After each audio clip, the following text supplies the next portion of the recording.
And we're back once again, only on It's Last Call. Last Call of the Alcohol, only on the Last Call podcast on YouTube. And joining me here on location, well, once again, when we always talk pro wrestling, when we go deep dive, I got to bring this guy on because he's unapologetic, uncensored, and, well, when you have the pythons he doesn't care what you say. Your opinion, sucks if it doesn't match up with his basically beliefs and knowledge. I give you once again the man with the largest natural arms in the world. I give you the intellectual badass, Kevin Apollo. So, Kevin, I'll start off here. You're getting your wish. AJ Lee, Becky Lynch. It took us some time, and they were teasing this, and they tried several times to make it happen. But W's finally happening here with it. Do you like this? Are you happy that AJ Lee is back in the WWE after what, almost 15 years now, almost How's give it or been take that a couple of long? years. Wow. Yeah, listen, I was never I think AJ, the I knew AJ's when she was stomping around the Jersey Indies. The I actually have a really funny story about a friend of mine who was a manager in the Indies, and she was in our locker room, and this she had braces. She was still super young, braces, and he was mean to her. He was like really like shitty to her. And years later, when she popped up on WTV, he kept talking about how hot she was. I'm like, bro, you blew it. You treated her like dog crap. It's like you could have been celebrating your a life with AJ Lee, if you had just given her the if you had just handed her the water bottle that she very politely asked you for. So, but no, it's dude, AJ made a hell of an impact. There's no denying it. Um, I could I explain how or why it happened? No, but she made an impact, and she has a super fan base. And the one thing that WWE has always taught everybody is never say never, but especially under the Triple H era, where he has gone out of his way to mend fences and try to bring people back home. It's always cool, that crowd was super hot. Everybody's been kind of waiting for this to happen for a little bit. So as soon as CM Punk gave him the verbal cue, you know, you could hear you could hear the energy change, and you could hear people get real excited. And then when our music hit, they paid off the return, man. And it's cool to see, man. It's as a wrestling fan, it's cool to see stuff like that. And when you watch WTV, it's cool to see that pretty much it doesn't matter where you are on the card. Anytime someone who was there makes a return, it's always a big deal. So it kind of really does reinforce that you can always go home again mentality that they have fostered over the years. So it was an awesome segment, man. It was, I've never been an AJ Mark, so but it's just again, it's when the situation's right and the story lines up, you can't there's no denying when something works, and this worked, and they made a lot of brand new AJ fans. They rewarded a lot of AJ fans for hanging in there, and and it gives Becky something to do because they are really struggling with something for Becky to do. The Lyra feud wasn't really kind of where they should have been going, but smart to try to build up some new characters. But Becky needs, I guess, where Becky is, she's kind of ascended. She's, she's, I would say she's probably pretty close to, the close thing they have to like having a female attraction character. Unfortunately, though, they don't have enough. They don't have enough women who can kind of match that, or anybody who I would say at this point is young enough that they can still go. Because I don't know where Medusa is, but you'd have to kind of go super old school to really kind of really just I guess prove to the prove to the watching person where Becky really is versus everybody else. So fortunately, we don't have a Sherry or a Luna, like some super old school people, that could really pull that out. So having access to AJ, it's a cool special moment, and you can only You can only break the glass and summon Tristratus but so many times before she starts to lose her luster. So first, I hate to be the one to throw some cold water on this. What should we expect from AJ Lee? She hasn't been in a ring for a decade plus. She's in her 40s, so it's not like she's this young kid who's been in training, getting ready.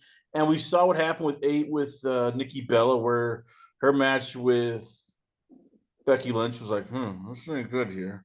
Granted, AJ's been it was better than Nikki Bella was on her best day, but Yeah. should we have like lower expectations? Like this is not gonna be a 5-star match. This is two women who are Mm. older, not as athletic, and like most male wrestlers, they have a lot of wear and tear on their body. Now, I always point out that age is nothing but a number for wrestlers. Because especially too when you realize that you're starting to slow down, and if you've learned how to work, you know how to work around it. We watched and I don't say it to be disrespectful to Jimmy, but the Jimmy's brain was fried long before we knew that he had dementia. Cocaine's a hell of a drug.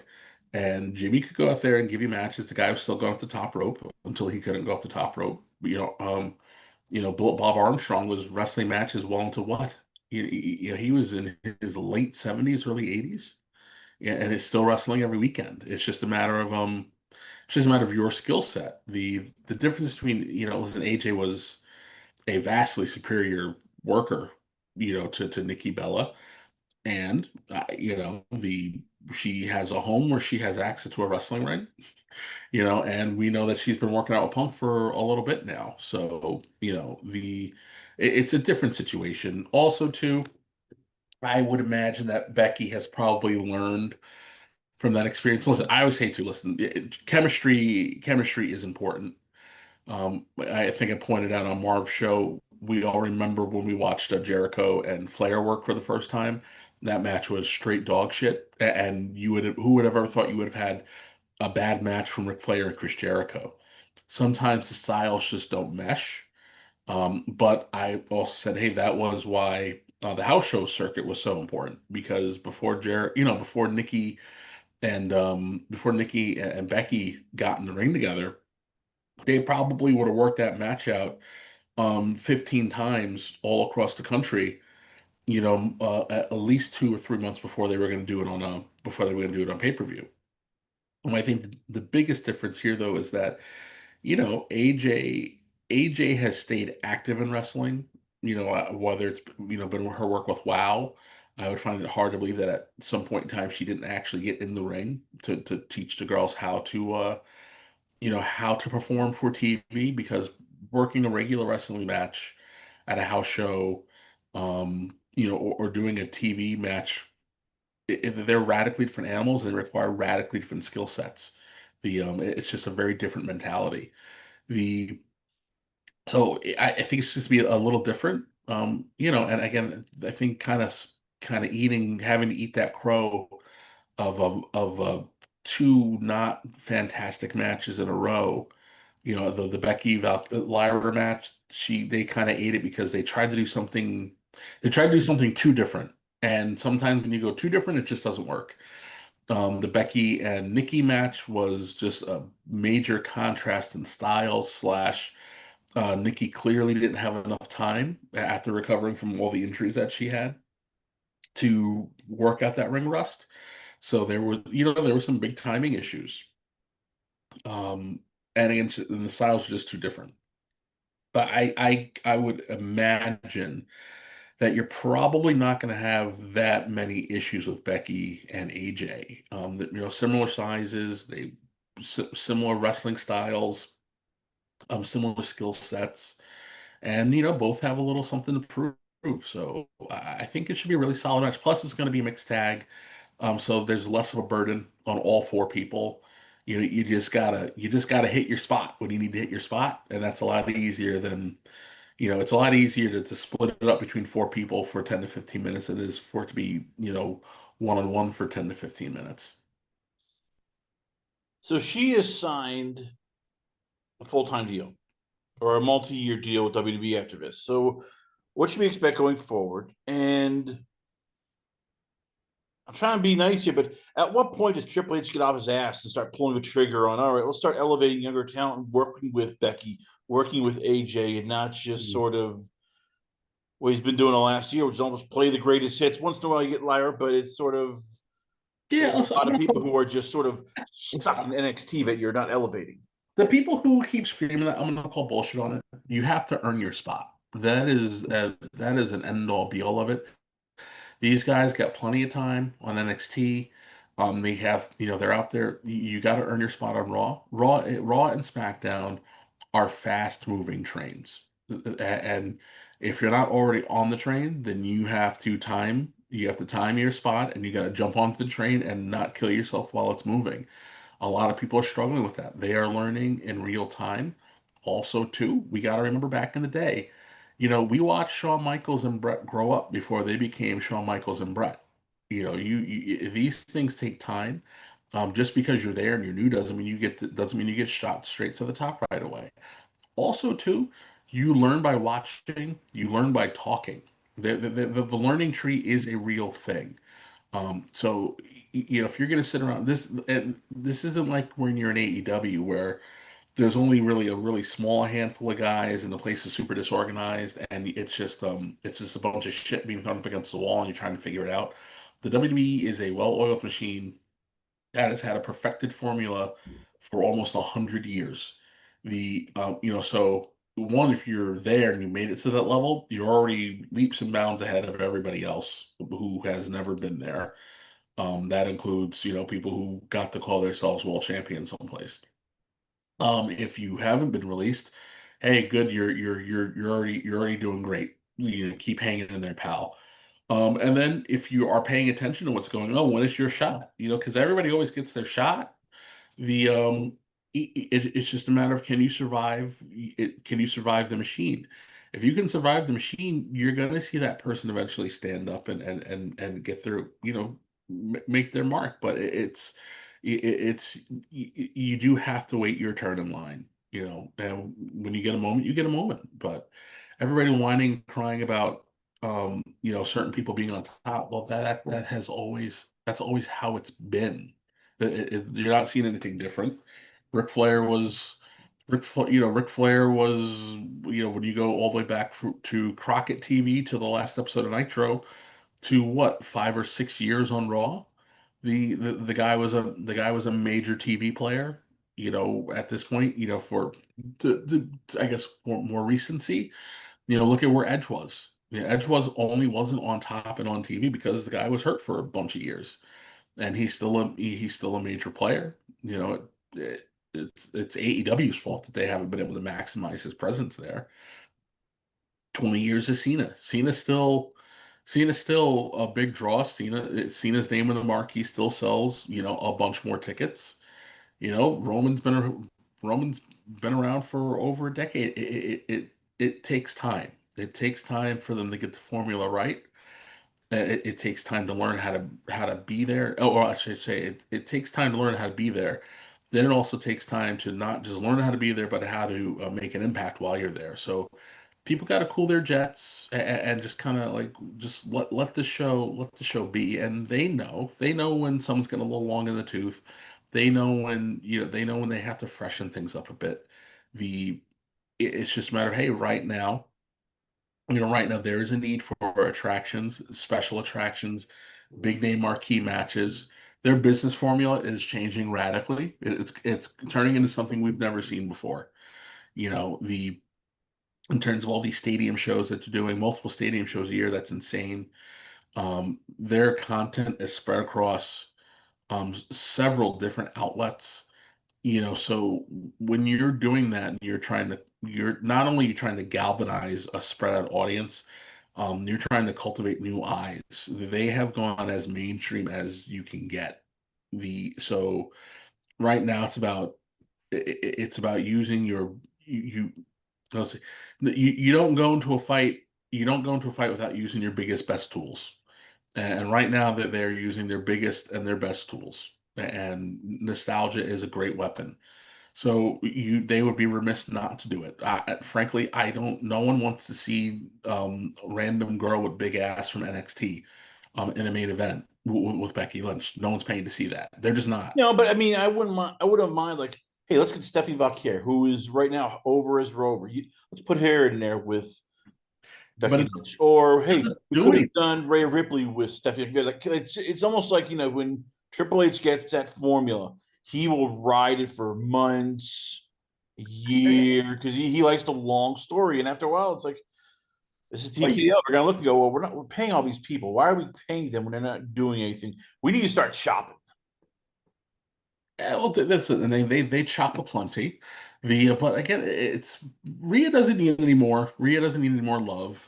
She's she's a multiple time WrestleMania main eventer. She's had the belt a shit ton of times, and all female line still kind of find a way to have Rhea in their orbit. And Stephanie Becker, they are slow building. You're going to get more out of slow building her than you're going to get out of throwing it right on her because she's over. Um, she's got to learn how to be truly over in their, in their in their system. She's got to learn how to make the most out of it. Because if you hot shot it, because that's exactly what happens. If you hot shot it, in 2 months now she's just another girl. The You want to take the time to build a mystique. Well, I remember we talked about this over, at the beginning of the summer with Braun, right? If they had super spiked Braun right then and there, he'd be done by now. And right now we're seeing the payoff of his slow burn, of his slow build, right? Because right now it pretty much looks like it's going to want to be Braun Breaker and Roman Reigns at Mania. The the unless it's probably gonna be Roman and Seth. No, sorry, I take that back. Probably Roman and Punk, or Seth and Punk, or Roman and Punk, one of the two. The and it'll be Roman. It'll be Roman and Breaker at one of the other really big, stadium pay-per-views. And then after that, Breaker is a certified main eventer on the low end of the main event, but still a certified main eventer. And then after that, it's only a matter of time before you start seeing him in the mix for the title. Maybe not necessarily winning the title, but being positioned where he's a potential threat for the title holder. And then when we're having this conversation, probably next year or in a year and a half, he'll probably have had it at some point in time. It's just because someone's catching steam, and there are times where you got to pull the trigger 110%. But just because someone's getting hot, it doesn't mean that they're as hot as they can be, and it doesn't mean that the level of their heat is sustainable. So that's why they don't pull the trigger on some people sometimes. And look at Logan Paul. It would have been really easy. I'll say would have been really easy to take a look at how people react to Logan Paul, even with as few matches as he had, and thrown that heavyweight title on him and had him just run wild as a piece of crap heel, for a couple months and have someone snatch it off him. But because they are taking their time and because they just throw him in these match scenarios, it's they're building equity, and at the end of it is all about building the equity. A lot of these younger folks don't have it yet, so it gets earned and cultivated over time. You don't really get as big of a payoff as you can by rushing it. And like I said, sometimes there are exceptions to the rule, right? Like Goldberg, Brock Lesnar, Kurt Angle. Those are people who are exceptions to the rule. I would even probably say an Obafemi. It will eventually be an exception to the rule. But I listed four people who are very unique, and what they brought and how people respond to them. And that's not everybody. Those are really special, individuals. It would have been like, again, look at Steve Austin. How long was Steve Austin out there grinding? And we've all heard the stories. You can blame this person or the other, but at the end of the day, we as people watching, we all saw the potential of what Stunning Steve was. How the wrestling magazines oftentimes would call him the wrestler of the '90s, along with Jim Ross. People talk, they oftentimes wax philosophic about him being WCW champion stuff like that. It takes time for you to figure out who it is that you're going to finally wind up being. And when you throw a belt on people like that, you give them that big responsibility. It's unfair to them. I probably would say the most important example of this was when they threw that belt on Randy Orton right away. He was super over, and the guy, was a phenomenal athlete. It was a freaking savant, and they threw that belt on him, and it derailed him for a couple of years. You know, and not everybody can do what he did and survive. Survive that big crash back down to the bottom. So it's everybody's got to be patient, man. They got a lot of TV, they got a lot of hours. Do I agree that they need to they can do more storyline than what they do on TV? Absolutely, but at the same time too, I would remind everybody, hey, Triple H does like the long play, but Triple H is also still trying to figure out what he wants his TV to look like and how to tell his TV. Um, you know, Running wild on NXT, NXT originally had the safety net of being on the network. They had the freedom to F it up, you know, but now when you've got big money on the line with network deals, you have to be a little more cautious. You have to better understand the ebbs and flows of the audience, and when to kind of be like, this is where we're going. Nope, we tried this shit isn't working, we got to back out of it. It takes time. You don't, well, I would say like this, you don't get to the Attitude Era overnight. The and they're not anywhere near in danger of having to figure out how to find the new Attitude Era. We're kind of in the middle of Hunter's, I would say, probably golden era, where you're just telling the stories, and the more things than not are working. They still get a lot of people on TV. I just think they need to do better of getting more people on TV more often. I do think the one thing they could learn from the Attitude Era is when you watched a 2-hour Raw, almost the entire roster made it to TV. Sure, those matches were 5, 6 minutes, but not every episode or every match needs a 10, 15 minute classic. Sometimes you can do a hell of a lot of damage in 5 to 6 minutes. And I wish that they would kind of get back to that and put a little more emphasis on developing the characters, either in quick segments or vignettes. They've put a little. I think they put a little too much emphasis on the wrestling these days. Speaking of wrestling, that's right. We're going to mention the final 7 dates of John Cena. And already there's controversy on the last date. It's not going to be in Boston. No, Boston, you get yours on November 10th. It's not going to be New York City. No, you get yours on the 17th. No, it's going to be December 13th in Washington, D.C. I'll start here. What the hell? I mean, DC is not, one of those cities where you go, oh yeah, that's a pro wrestling town. I get it. There's probably some bribes that were maybe thrown WWE's way, like, hey, you're gonna give us a lot of, a lot of foot traffic, a lot of, tourism, so we'll sweeten the load. But still, for a Saturday night main event, December 13th, instead of being in Boston, we're gonna do it in DC. This just feels like kind of a letdown. Yeah, yeah. I mean, I'm the Boston crowd, the New York crowd. Sure, I'm pissed, but at the end of the day, what are you gonna do? These dates are picked months in advance. This just happened to be the timing of it. I don't think there's some grand conspiracy. I think there's talk of Cena being rewarded for his for all of his charity. So there could also be another reason behind it too. You're calling your buddy Donald Trump, going, "Hey Donald, we need you in the box. We need a Cena shaking the hand of the president." I know how you work, Kevin. You're calling your peeps. You're going, "Hey, Big John and Donald and me. That's a photo for the ages." Yeah, I don't know, man. That might hurt John a little bit, but no, I get it though. It sucks. It's annoying. I would say if you wanted to give it the storybook ending, it probably really should have finished out in his hometown. But shit just kind of happens. But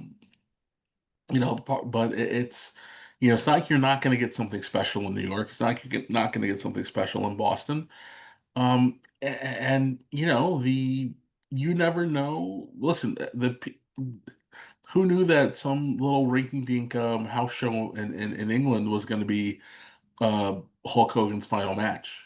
And the worst part is, the only evidence you have that match happened was it was on some bullshit handheld camera, with some awful footage. The You just don't know how these things are going to play out. So right now, the focus should be on celebrating what John Cena has done.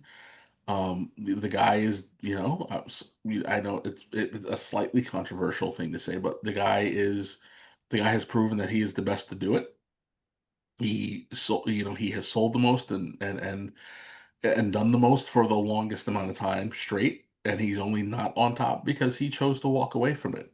And he's one of the few to do this and not be fired. The and never have lost any momentum. How many people can you say have done that? You know, The Rock. After that, who else do you got? I mean, technically a WWE Undertaker, but he got fired from Undertaker. WCW. But yeah, it's Oh yeah, not yeah. Well, many. yeah. I mean, yeah. So yeah, you got Rock and Undertaker. Who else? Who else do you got after that? And so he's in very rare company. So it's the focus should be just on celebrating this guy and giving him his and giving him a Warriors send off, and then let's I know the instinct is one to cry foul, but I don't know, sometimes just I say, just be a fan, shut the fuck up. So he has 7 dates left, as you mentioned. I'm guessing with Brock, it's either going to be Survivor Series. That'd be my bet when he wrestles them. Maybe WrestlePalooza. But now that you're getting the double header, I don't know. Maybe who else should John Cena wrestle? Who else do you think? Because I've heard the final match. I want to shout out our guy Swerve of a Swerve show saying, "Hey, Dave Batista's gonna come back. Cena versus Batista for December 13th." I never I love Swerve and he usually is more connected than I am. But I'm calling maybe shenanigans on his source. Like, who do you think it will be? Because he's already said for certain people he can't wrestle, and he's made sort of allude to it. AJ Styles is one of them. So who gets let's say 5 out of the remaining 7 matches? I don't know, man. I would hope at this point, the other than maybe because we don't have a lot of time, right? So really, it should be, if he's not making someone, then it should be the greatest hits, right? The and I would tell everybody right out the box, he made Logan Paul last week. Um, you don't have to win to be a made man. The I would like to see him do a little something with the Judgment Day real quick. The I would hope that it's unfortunate. I don't think we're gonna get Cena AJ. I would have loved to have seen that at least one more time.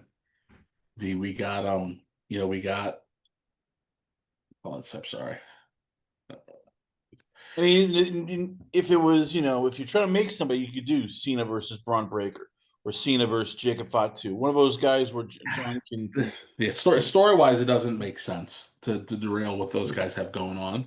Well, It's what gonna does Jacob Fatu have right going on? Because he sort of is now also in sort of that limbo of, well, Sammy's now the champ, and I guess we're doing Timu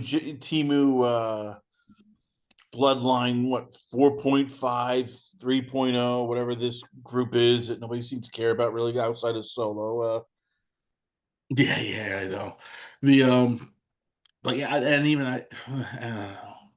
I mean, That's you do I Sheamus would like to. Yeah, well, if you do Sheamus again, I don't know. I would like to see. Rusev. Yeah, yeah, maybe do Cena Rusev one more time. It's unfortunate that Gunther is hurt. I thought Cena Gunther would have been something that would have been pretty special. The I don't know, honestly. I don't see Batista at all. I think Batista's too small and too done. He got the last match that he wanted. I would like to see Batista come out. I'd like to see Batista come out because those two guys, were the cornerstones of their particular era. And poor Batista never really got the love that he should have gotten from the WWE, but not the fans, it's from the company. But I think it would be nice to cap off Cena's run by having him, by having him interact with with his with his other show counterpart. They were the two huge names. You never really see something like that happen. But I don't know, man. I don't know who's left. Honestly, I would like to see Cena Dominic. I think you'd get a little fun out of that.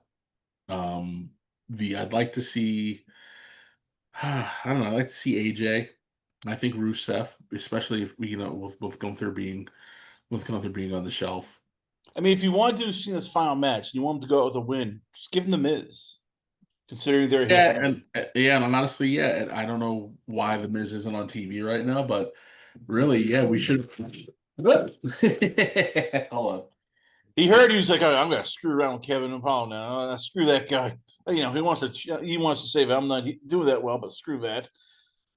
So yeah, we got a lot going on here. Once again, it's the final dates of What the fuck? John Cena as we get ready for our the road to Cena. 7 more dates. Once again, fans, if you don't know, it's going to be the 15th of Raw is going to be his next date, and that's going to be all the way in. I'm pulling up here once again, Springfield, Massachusetts. Then we get WrestlePalooza, which will be in Indianapolis. Crown Jewel, October 11th in Perth. November 10th in Boston, of all places. I do think it's funny that WrestlePalooza is the uh, is the one ECW show that they chose to resurrect. I'm like, really? We haven't the November to remember yet? Oh, give it time. They're going to work on that one. Well, especially now that we got September to remember. Then we get the Raw 17 in New York, Survivor Series War Games in San Diego, and then the final Saturday night main event, December 13th in DC. But if we're talking positives, we gotta talk some bit of some negatives. WWE recently, or a mistake, I think, but they're even going, we should have never done this. That's right. Ronda Rousey is once again in the news, this time saying how she was supposed to lose to Becky Lynch at Survivor Series, but as she said, I refuse to tap out to the armbar. I would never tap. My mother would disown me.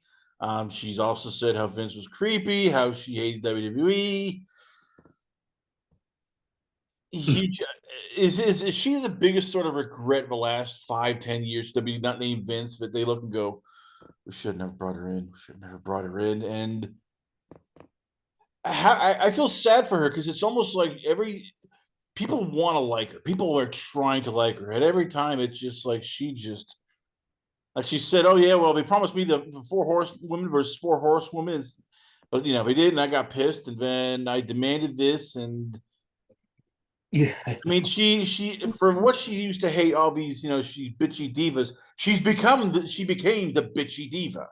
yeah, dude. I don't know, man. I get it. It didn't. Your run didn't exactly go the way that you wanted to go. But these sour grapes are rough, dude. You had a hell of a run, beat a lot of people. You main evented WrestleMania. The you know, I don't know, man. I don't know.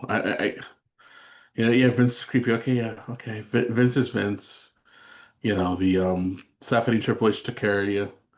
You didn't get the tag match with The Rock that we thought we were gonna get, but they did a hell of a lot more. It's not their fault that the majority of the horsewomen were not ready. They were not ready and they were not good enough to be putting on TV, let alone who they would have been put in the ring against. That would have been a goddamn disaster. The And then I understand the not wanting the tap, because she does have wrestlers similar to comedians and musicians. What happens to their character, kind of, they're live all the time. It's not like an actor in a movie where you know, one week you can be the villain, the next in another movie you're the good guy, and it just doesn't it does stay with them. So the image of Ronda Rousey, this Olympian, this UFC badass tapping, it would have probably tarnished her brand a little bit. Slash, that is something they should have been very much so aware of. The she could have beaten, Becky could have beaten her 1,000 other ways. It wouldn't have mattered. But other than that, everything else just kind of sounds like sour freaking grapes. It's a lot of just a lot of bitching for the sake of bitching. So hold on one sec. Like even poor Alexa Bliss cut strings. I mean, she went on and basically talked about how it was, she couldn't believe it. She had to wrestle Alexa Bliss because all Alexa Bliss did was sell merch and draw ratings. I mean, this to me feels like she was only in the WWE because it was money. That if she had her druthers, she would probably stay in MMA, but she got knocked out back to back. WWE was the safety blanket, and then it's sort of like, oh crap, I have a full time job. I can't just show up every 3 or 4 months, do my thing, have people leave me alone, and then go on vacation for a month or two. I'm sorry. I'm sorry. I got smashed with work thing. Say that again. I'm sorry. So with Ronda, she found it ridiculous she had to face Alexa Bliss. Hmm. And she said it only happened because of Bliss's merch sales. Hmm. I mean, That's the wrestling business, dude. Get over it. as I said, if you're WWE, how much do you look at? Do you think they want to look at her and go, "This is business"? Are you this That's it. stupid? Well, and at the end of the day, isn't that what Dana's problem was with her in UFC? It's I'll take the ride with you, but when you start acting like a petulant child, then there's nothing anybody can do for you, right? It just kind of is. It just kind of is what it is. You wanted to get into the wrestling business. Well, now you're here. It's a wrestling business. Alexa Bliss was the hottest female character at the time. She was pumping out a lot of merch, and you're talking big dollar box office. So, Ronda Rousey was a major attraction. Alexa was a major attraction. It only made sense to throw them at each other. It doesn't matter that you could kick the shit out of her. No one cares. It's wrestling. Slash anybody who's ever done some kind of martial art or some kind of combat sport training understands that, yes, in reality, size is not always the great equalizer. A small dude can whip a big dude's ass. It just is what it is. In wrestling, it's a little different because because it's more of a visual storytelling aspect of it. And if you have not established that the smaller guy is this kind of super weapon, then it's not going to go over as well, right? But look at what Heyman did with Taz. No one doubted that Taz could beat up any man, anywhere, at any time. The so it's if you don't put that work in, it's a little hard. I get it, but it's still business, and you do what you got to do. If you don't like it, then don't take the check and go home. How much do you think this hurts other Olympians, whether it's Tyra May Steele, Tavian Heights? Maybe if they go after the next Olympian or next UFC guy, that they look and go, "Oh crap, we can't have another ego like this." They need to learn. We might have to beat them over the head that this is a business. Yeah, Because it's it feels like with Ronda, it was they gave her everything, and then they realized, "Oh crap, we got this me little tyrant who didn't want to do everything unless it made sense to her." And Princess, has to know everything. Yeah, you evaluate those people on an individual basis. There's been nothing but certified badasses, black belts, Olympians, whoever, NCAA athletes. You base that off of the individual. Sometimes it works, sometimes it doesn't. It is what it is. It'd be like I'll, it's like just because you come from a wrestling family doesn't mean you're going to be a good wrestler. It doesn't mean that you're going to get it. It's with her. It's just, hey, it is what it is. I think we can probably sit down and go, well, there's probably a reason why, even after getting signed off on by Sylvester Stallone, that her acting career went nowhere. It's probably why haven't seen her anywhere else. There is a you know that clearly there's something going on that limits her opportunities when she should in fact be one of the biggest sports icons to cross over to entertainment that a person can think of. She should have been Michael Jordan levels of over in terms of her exposure, and it hasn't worked out that way. And I think every time you hear stories like this, you get a little taste of why. If you can't do business, well, no one's going to do business with you. Speaking of business, bad business. AEW, bad TV ratings. Thank you, Awful Wrestling. 472,000 people watched Dynamite this past week. They weren't going up against college football. They weren't going up against the NFL. No World Series. Not even new shows on the networks yet, because none of that's happening. Just a straight regular Wednesday and 472,000 people. Yep. I love back to school time. I think I've probably only said it on a Marv show, but we have an idea of what the future is for AEW, right? The NBA playoffs and then back to school. Usually, just before you go back to school, the numbers will shoot up a little bit. You'll go back to they'll go back to a random high from a bunch of years ago, and then you watch it really drop off, and then the low that you saw, the low that you saw during the NBA playoffs becomes the norm. But the low that you see during back to school is what it's going to be in a year from now. So, hey, they hit the magic number, right? They went under 500, right? It's not the lowest low, right? Because they were in the 300s for the lowest low. Yeah, but that was during like a double World Series that with was Dodgers and Yankees. It said nothing against it. But this is you're in the mid 400s and you had nothing going on. Belzer couldn't even blame the Little League World Series on it, which is an absurdity to think that you could blame that on why no one watched the show.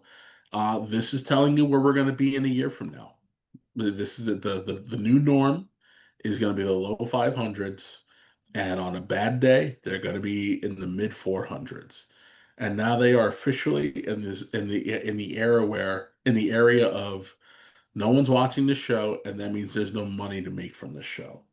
So it's other than the fact that the WB is in so much turmoil and probably can't afford to replace them just yet, and they need the content, and they don't want to go back to where they were because when they pulled Nitro off, the big thing was to try to upload all these new shows, and none of them stuck around, none of them worked. And then there's only but so much you can get out of being the Family Guy, Supernatural, Big Bang Theory rerun network.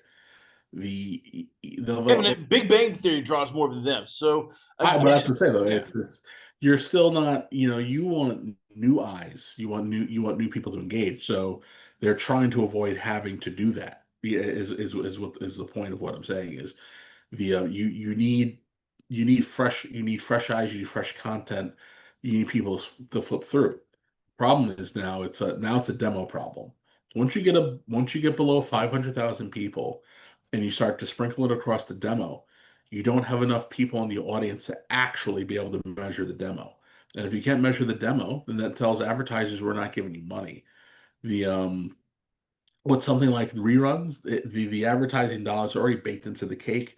You can't grow your advertising revenue with the reruns, which is why they're probably going to try to hold off on axing the show. What do they got? How many years do they have left on whatever this deal was? They got 2 more years. I mean, Years? we're now talking like they could actually show after this year and just go, you know what? We'll take our chance with Big Bang Theory and we'll do more baseball. We have rights to baseball. We can put rights to baseball. We have the NHL. Hey, NHL on Wednesdays. Perfect. Yeah, you're right. Yeah, so right now it's just too much turmoil. So I think they're fine for this year. But once they're done making all the adjustments, once they're done making all the adjustments and they figure out who they got to fire, who they got to replace them with, they realign the networks and the network strategy. if AEW hasn't improved performance, they're going to be really hard pressed to say, "Hey, we're going to give you that extra year." So I think they're good for this year. They'll probably watch and see, "Hey, can you guys get your shit together?"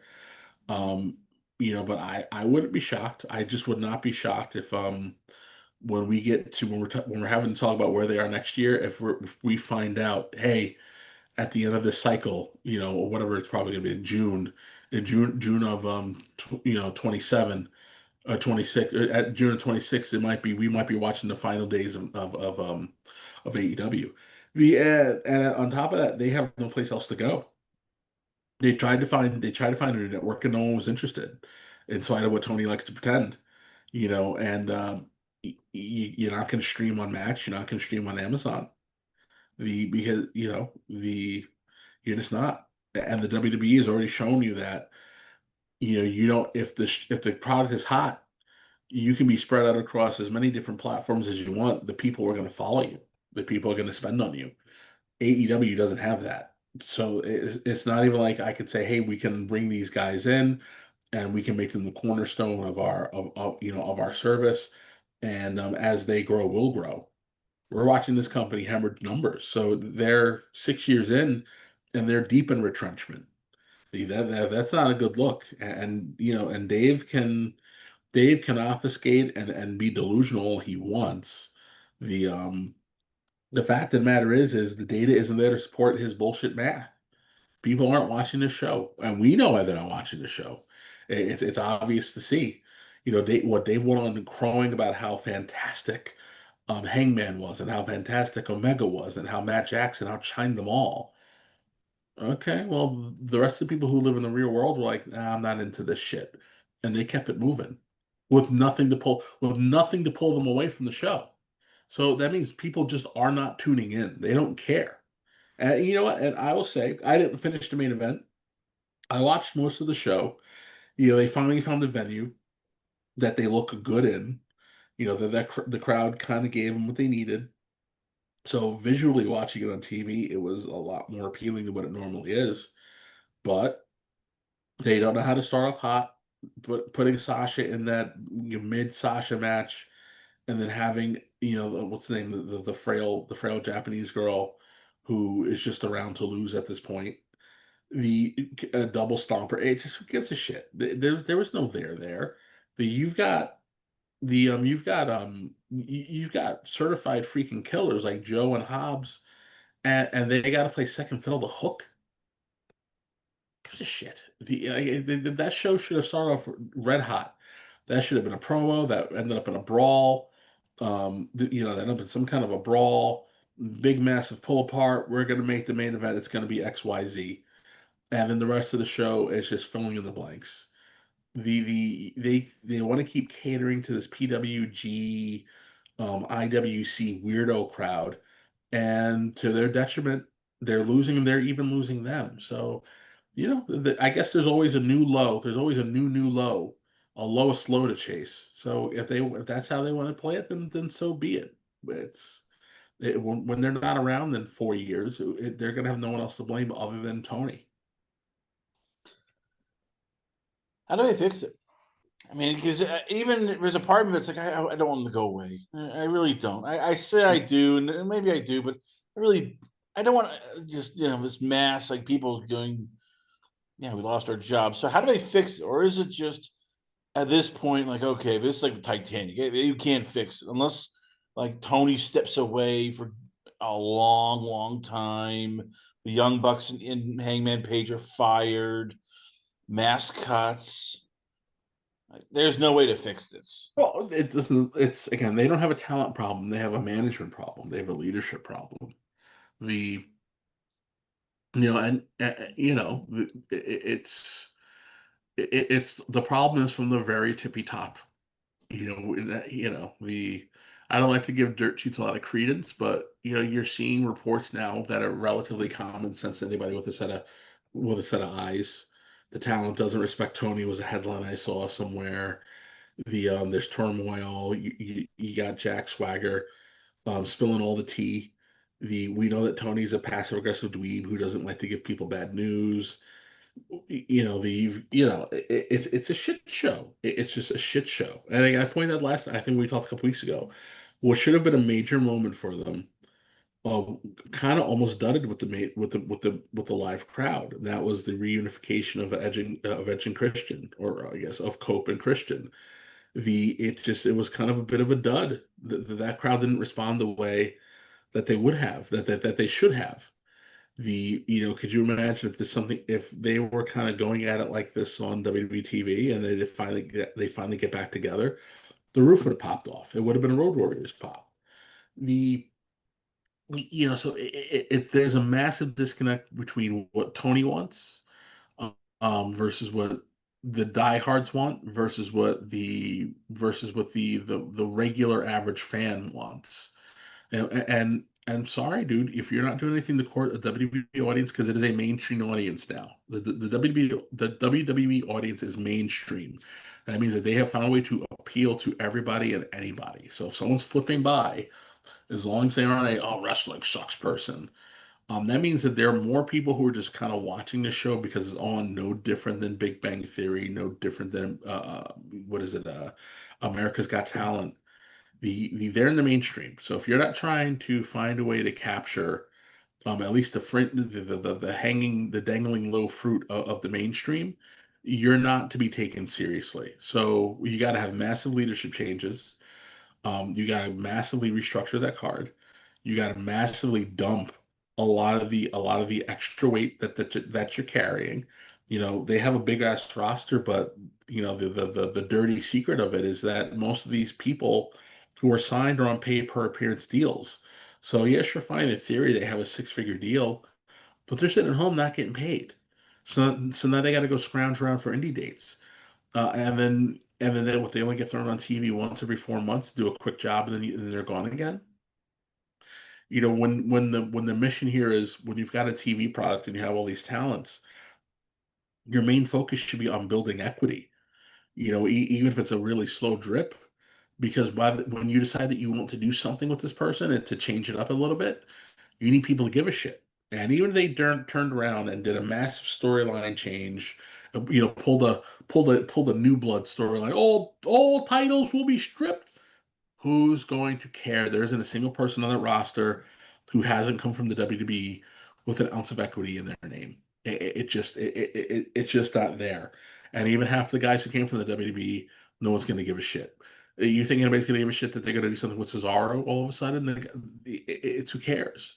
Who cares? So it's a leadership thing. You got to dump who's there. You got to get someone who actually understands how to produce television. Then you got to get someone who understands how to book wrestling, and not Meltzer booking. I would say, the first thing I would do is I would tell Dave, stop booking my show. Clearly, what Dave is doing isn't working. Then Tony needs to be told to go. You're in charge, but you're not going to run it. We'll let you make some final decisions, but at the end of the day, you're not the guy. You're not the guy who can wrangle in the talent. And you're not the guy who can book it because you're too busy doing this E-Fed bullshit. You gotta listen to real people who know what the hell it is you're talking about, and we'll make you feel special because we're going to give you the final approval of it all. The And then go from there. Talking about what to do differently doesn't matter, because if Tony's not going to realize that he is part of the problem, then you can't fix it. And if Tony's not going to be willing to stop listening to Dave Meltzer and allowing Dave Meltzer to book his show, it's not going to happen. We don't understand why Dave fights the way he does. This is a repudiation of everything that Dave Meltzer has ever told a gullible public, that he knows what he's talking about when it comes to wrestling. And I don't understand, because this is a guy who's never taken a bump. This is a guy who's never wrestled a match. This guy's probably never done anything even remotely physical in his life. So, he's created this aura about himself, and everything, and we're watching it play out in real time. Everything he tells you is wrong. It's incorrect. It doesn't draw. No one cares. And it's largely rejected. So, the way to fix it is unfortunately not something I want to waste too much time on, because we just know it's never going to happen. They're just going to keep failing until they don't have a platform to fail on. And we end this by speaking of failing. That's right. This Matt Riddle, MLW heavyweight champion, is now going on Twitter, and it's just when you think, oh, I really, maybe I still like this guy. Maybe no, he decides to basically take a fire dump onto everything.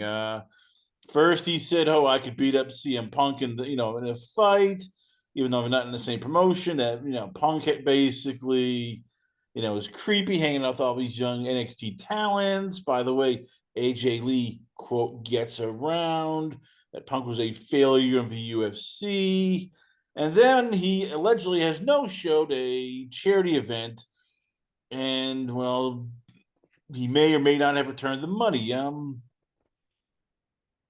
Kevin, is this guy trying to burn his career to the point where like nobody wants him? Like, it almost feels like even MLW is going, we really need this guy. Is it really worth it for us? I mean, we're desperate for talent, but we're not that desperate. It's kind of layered here. We're watching this dude spiral out. It's kind of sad to see. Some of it is this is a guy who, when he broke in, was told from day one that he was special. He was going to be the next big thing. It was, he was the next angle, whatever it's going to be. And, they treated him like that when he got to NXT. He hit the main roster, and Vince was like, "Nah, bro, I don't see it. We're going to make some changes, and we'll go from there." There's something there, but it's not what everybody's telling you it is. Yeah, and then he winds up, because he can't control his demons, he flames out, and we're watching him kind of spin out here. The guy needs help. He may most likely has a drug problem. He may most likely have a sex addiction problem. Oh, it's not me. I think he has both problems. He just to him, I'm it's like, oh yeah, well, I don't right. really have a problem because I'm not. It's not affecting me. It is, man. It really is. His hair. He's changed his hair, so now he looks like every mid OnlyFans girl. Bothering you on Instagram. It's just not a good look, bro. The guy's spinning out, and he needs help, unfortunately. And is he at a space now where he is going to start understanding that he needs help? Who knows? Will he? Hopefully, does he find it for? We're talking about a very different Matt Riddle story. I pray so. But right now, this guy is just spinning out, man. He's spinning out, and it's tragic to see. And unfortunately, when people are spinning out like that, they say and do dumb things. He's trying to use that controversy creates cash mentality, where he'll say outlandish shit because he knows it's going to get a couple people to talk about him. But at the end of the day, what's it doing for his career? What's it doing for his career? He can't come back to the UFC. Dana would probably rather chop his hand off or let his wife slap him again before he lets you go, before he puts this guy back on. And the WWE, as forgiving and as understanding as they are, it's very telling that they chopped him instead of making him go to rehab. We got a pretty toxic person right now, and again, it's addictions. Addiction is a hell of a thing. It takes the best of us and turns us into something that we were never meant to be, never should have been, and it hurts. It hurts everybody around you. Most you can do is kind of just hope that when the storm is over, that not too much damage has been done. And right now, this poor guy is in a hard way, man. It's very unfortunate to see someone this young and that talented, just kind of wasting away. You know. On the other side of it is you see how humorless the IWC is because they don't understand they don't understand the well-timed sarcasm from RVD. I mean, I'm getting back to RV. I'm glad you brought up RVD. Like guys like him, you would have killed for the opportunity this guy got. He gets signed to NXT right fresh off the bat, and they push him like a monster. Yeah, he goes to WWE and he doesn't. He's not Roman Reigns, but Vince didn't just like bury him Yeah, somewhere. very. Yeah, listen, they took care of him, man. He was in a semi-main event slot. He got partnered with Randy Orton, Yep. which He how got- many people? And then even when Orton got injured, they paired him with Drew McIntyre. It was. I'm guessing, Kev, that for a guy like yourself who is, as we talked about in the past, injuries caught up to you, so you didn't get your chance. how many guys do you think look at Matt Riddle and go, God damn it, you mother, you had 2 careers I and know you fucked it up. super talented people who should have been granted opportunities and they weren't, or people who were there who got released and for whatever reason haven't been brought back yet, but they are legitimate journeymen who have earned the respect of their peers and legends who look at them like peers, and they haven't been brought back in yet. And this is a guy who got a lot of chances. When you get put, and the whole purpose of tag teams, there's two reasons you see people put into a tag team. It's either two guys who have potential, but you don't have anything for them, so you're hoping that by putting them together, you make a little magic. You make a little magic, you find something for them to do. Case in point, why Lawler put the Rock and Roll Express together, right? And then there's the other kind of tag team where it's the seasoned vet, and the rookie, or someone who doesn't have a lot of experience, and you put them together because either the vet is on his way down or you don't have anything for him to do right now. So you pay them together because that vet is going to teach the rookie how to do the business of doing business, and how to perform, when to perform, and what doing it right looks like. You got put with Randy freaking Orton, one of the greatest to ever do it, right? There's no denying. Also, a guy who had a lot of problems, who pulled himself up by his bootstraps and made it work. So someone who Riddle could relate to. Then you put him with Drew McIntyre, another guy who got cut, fought like hell, and got brought back in, and is a menace, as a menace on TV. So you got two super pros, relatively, not that far removed in age in terms of how we're performing on TV and what the TV expectations are. So you're not getting yelled at by an older guy who goes, well, that's not the way it's supposed to be. These guys are doing it and have been doing it, as the match styles and expectations have changed, right? And they've thrived in it.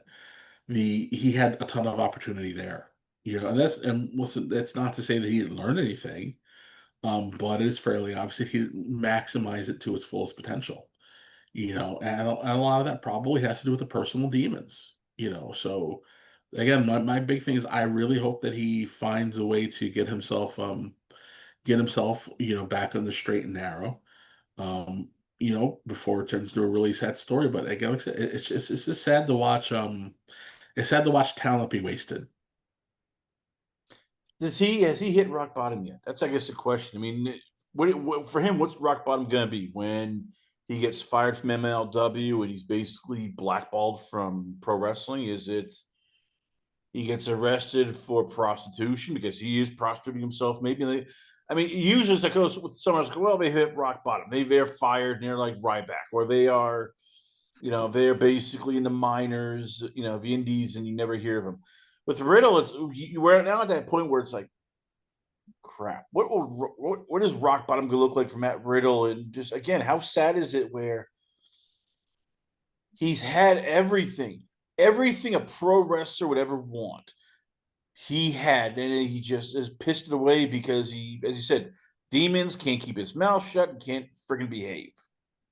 Yeah, dude, it's unfortunate, but it's something that happens, right? We've watched this happen across all sports. All of sports. How many athletes have we seen who should have been game changers, but their behavior stopped them from being what they could have been? You look at someone who, even as great as Dennis Rodman never reached his full potential, right? Like it's unfortunate, it's unfortunate, but we see it all the time.